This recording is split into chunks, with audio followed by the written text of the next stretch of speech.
Pemirsa, pengusaha yang dilapor ke rekan bisnisnya di Polda Sumsel beberapa hari yang lewat membantah atas laporan yang dituduh ke pelapor. Terlapor bakal melapor kebalik juru dugaan pasal pencemaran nama baik sama pengancaman.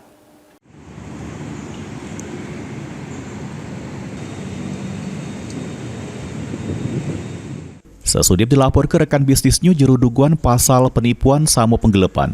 Terlapor juru hal ini, owner PT Krishna Alan Sejati membantah dituduh proyek pengadaan rambu lalu lintas untuk tol Jogja Solo Bodong. Melalui kuasa hukumnya, terlapor nyebut ke amun pelapor pernah melok ke lokasi untuk ngecek proyek tersebut. Hal yang buat proyek tersebut stop tengah jalan karena pelapor cuma memenuhi sikok dari 3 gawean dari proyek itu.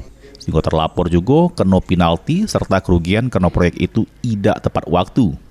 Akhirnya proyek tersebut digawe oleh subkontraktor lain.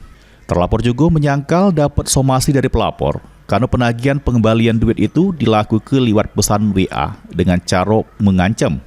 Tak terima namanya jadi rusak akibat pelaporan tersebut, terlapor bakal ngelapor kebalik juru dugaan pasal pencemaran nama baik sama pengancaman juru waktu dekat. Yang menuduh perusahaan ini adalah fiktif itu adalah tidak benar, dan juga yang menuduh Bapak Muhammad Iqbal Ramadhani sebagai pelaku penggelapan dan penipuan itu adalah tidak benar.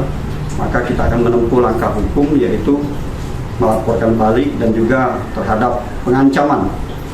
Karena saudara FS ini telah melakukan telepon untuk mengancam Bapak Muhammad Iqbal Ramadhani apabila tidak membayar, bahwa dia pernah melakukan pembunuhan terhadap orang.